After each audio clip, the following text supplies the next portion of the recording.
This is not an homage. Let me tell you why.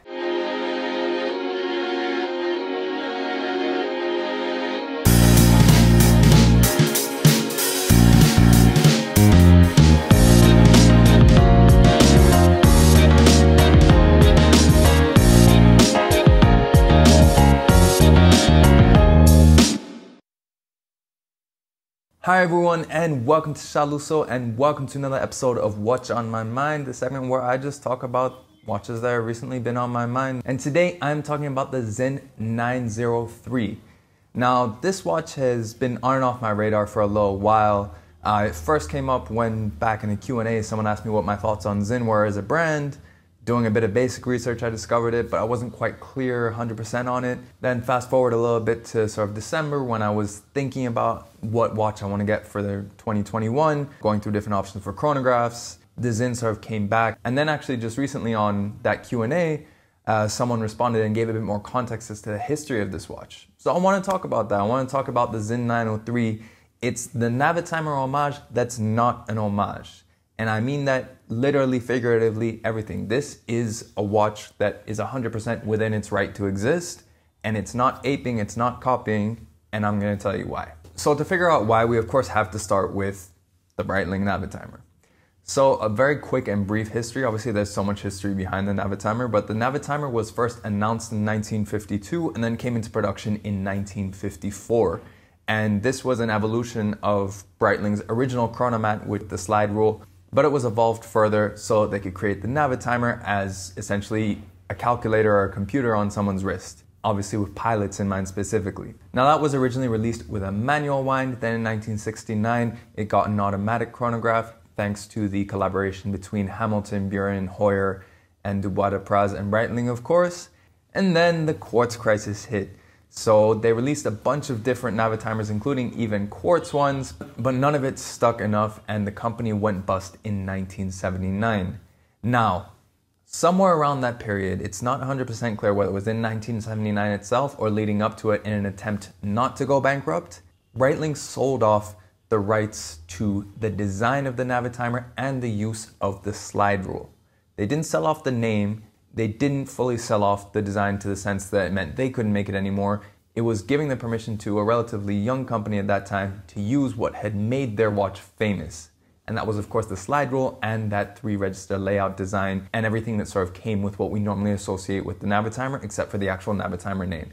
And that was sold to Helmut Sinn of Sinn Watches of Germany. Now Sinn had been making pilots watches for quite a few years by that point, so this was a natural progression for them to include that into their collection. So then from 1979 to 1985, you actually couldn't get something that looked like a Navitimer with a Breitling logo on it. That's why I say this isn't an homage. This is a legitimate production watch well within its rights. They simply, like so many other times, it was just a transfer of ownership. It's like saying that the Octofinissimo is an homage to the Genta designs. They bought the company, so they own the rights. It's their thing. It's not an homage.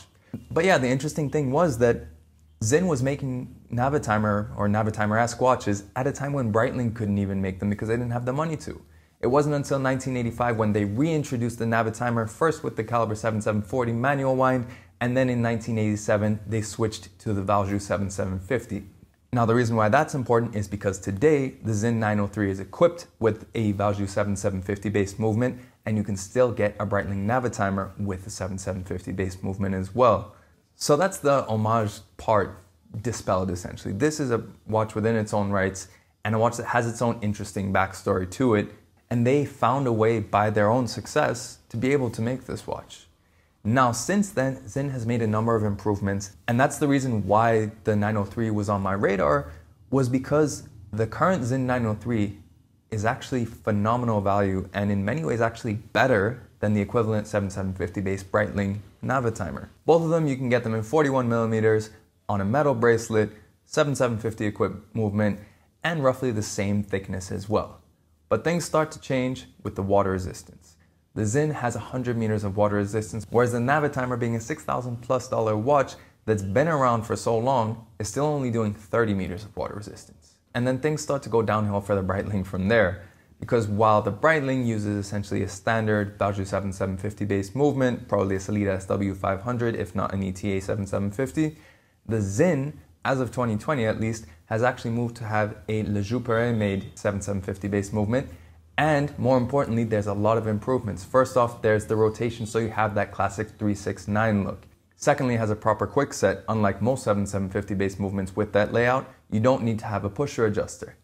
Thirdly though, it has a column wheel, making it a much crisper actuation and a much more sophisticated movement compared to the cam system used on the standard Breitling 7750. And all of this, you get it for around 4,000 US when it's on a bracelet. Oh, and by the way, it also has an open case back, and they've properly decorated the movement, which is now made by Valjoux instead of ETA or Salida. So all of this adds up to a very interesting watch, but it didn't really stop there, because as I was researching the 903, I found out there are actually other variants. Originally when it was released, and for quite a few years, it was actually using a Lemania based movement in 1873. Now if that sounds familiar, that's because that's the same movement that the Speedmaster is descended from. And that got me thinking that, wow, this is essentially a watch that's almost the love child of a Navitimer and a Speedmaster, two iconic chronographs combining sort of the best of both worlds in something that also has better specs in terms of being able to see the movement, nicely decorated movement, and better water resistance, and it still has the slide rule. This is a proper sports chronograph out and out with very little compromise at the end of the day. Because it's not even something where, like an homage watch, where you might say, have people saying, oh, you know, nice Breitling, and it's like, no, you know, it's an homage. It's like, it actually has a proper story to it. In many ways, this watch actually saved the Navitimer, or saved Breitling as a company, because whatever Sinn paid for it would have helped with the restructuring and reintroduction by the Schneider family of the Breitling brand. So this is as integral to Breitling's history, in my view, as the Navitimer could have been. So this, instead of copying just the Navitimer look, they're actually part of the Navitimer story. And I think that's a really interesting concept for a watch. Always the story behind a watch, I think, is half of the intrigue, the other half being obviously the looks and the movement, etc. And I think this is just a great way to get a watch that looks like an icon, but that has its own identity as well, and that isn't perhaps the run-of-the-mill iconic watch that you would think of. In many ways, I think this shares more with something like the Zenith El Primero, helping the Daytona come back from the dead essentially and turn into one of the most popular watches there is. It has more in common with that than something like, you know, a Steinhardt homage to a GMT. And then one last little bit of trivia, they did actually make a 903 with a Lemania movement and a moon phase. And this thing is just on another level gorgeous and very, very hard to find. I think they were only limited to about 200 pieces. On Chrono24, I could find one, and it was for 6,500 US. So definitely these are watches that are sought after. Even looking at the pre-owned value of the standard 903, it doesn't dip very low below the retail, which tells you that the people who want these watches, they want to pay what it costs. You know, they see the value in it. It's not like the case with the 7750 base Breitlings, where you can get them for much less than their original retail. So that, again, I think just shows testament to how good a watch Sinn has made, and just the value that they as a company provide. I'd love to have the opportunity to get one of these in my hands and really test out, see if the build quality holds up, but I have no doubts about that, given other accounts I've heard from other people.